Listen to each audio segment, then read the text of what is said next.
Frédéric Mercier, bonjour. Bonjour, Alors, c'est vous qui exposez à la maison de quartier du Pont-Morino en ce moment. c'est ça, Voilà. jusqu'à la fin octobre. Donc ça, le titre, c'est Arborescence. Arborescence, c'est le Alors, thème de l'arbre. voilà. Alors, est-ce que tu peux Et nous en raconter? l'arborescence, c'est les idées qui fusent de ce travail-là autour de l'arbre. Donc multiples formes, plusieurs approches différentes que je tente de réunir sous la forme d'un récit pictural, c'est-à-dire des connexions qui peuvent s'établir entre les différents tableaux et raconter une histoire, enfin en tout cas que chaque spectateur peut se raconter. D'accord. Alors, il y a plusieurs techniques en peinture.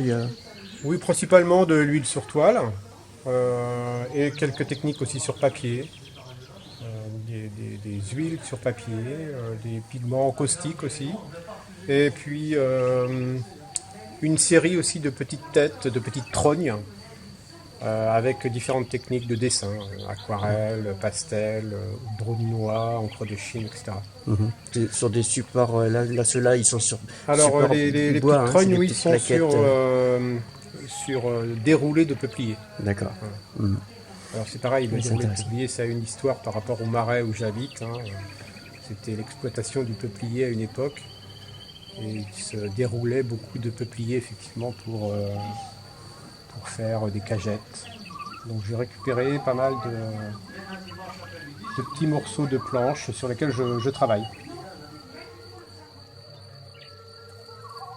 Le titre de ce tableau, c'est La forêt du Mont-Roi. C'est le titre d'un chapitre du récit de Tristan et Iseut. Voilà. Et donc il y avait des correspondances entre ce récit moyenâgeux où il se passe tout un tas de choses au fur et à mesure que l'histoire avance, tout un tas d'aventures. Et j'avais fait un parallèle entre justement ce récit moyenâgeux et puis la forme que je voulais adopter moi à travers les expositions, c'est-à-dire quelque chose qui se construit au fur et à mesure que le temps avance, avec différents moments, différentes interprétations, et différentes approches. Voilà, je tente de construire un récit qui peut-être un jour s'établira définitivement, mais qui pour l'instant est en création.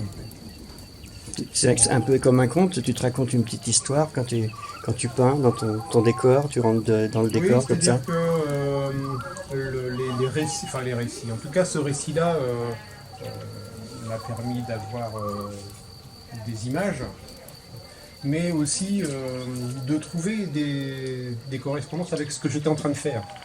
Et donc c'est ça qui était important, c'est-à-dire que quand j'ai une préoccupation, que ce soit un motif, etc., ou une forme ou une couleur, j'aime trouver des correspondances dans ce que je lis, dans ce que je vois, dans ce que j'entends, voilà, pour que tout ça prenne forme, en fait, prenne sens. Toutes les perceptions Oui, voilà, dans tous les pour sens. que ça prenne sens. D'accord.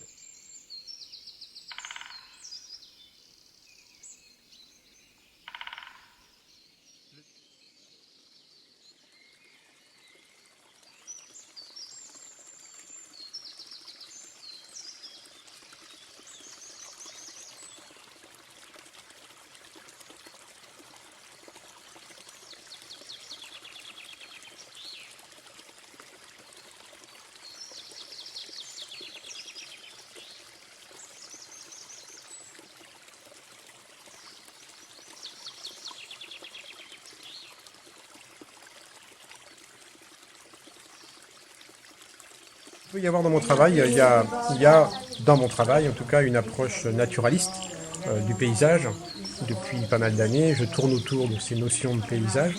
Et puis à un moment donné dans mon travail, la ligne, justement, le dessin, m'a amené vers une symbolique autour de l'arbre, autour du végétal, de l'animal. Voilà, donc le côté naturaliste reste toujours un petit peu sous-tendu, mais ça s'échappe. Voilà, il y a quelque chose qui s'échappe de ces paysages réalistes ou naturalistes en tout cas, pour faire vivre justement la peinture, la couleur, le dessin. Donc, c'est ce qu'on retrouve à travers ce diptyque et aussi donc, dans dans des huiles sur papier ou en caustique sur papier. Justement là, il y a un échange, on va dire, entre le dessin et la couleur. La couleur qui s'échappe du dessin, le dessin qui essaye de rattraper la structure du tableau. Voilà, c'est un langage pictural, on va dire.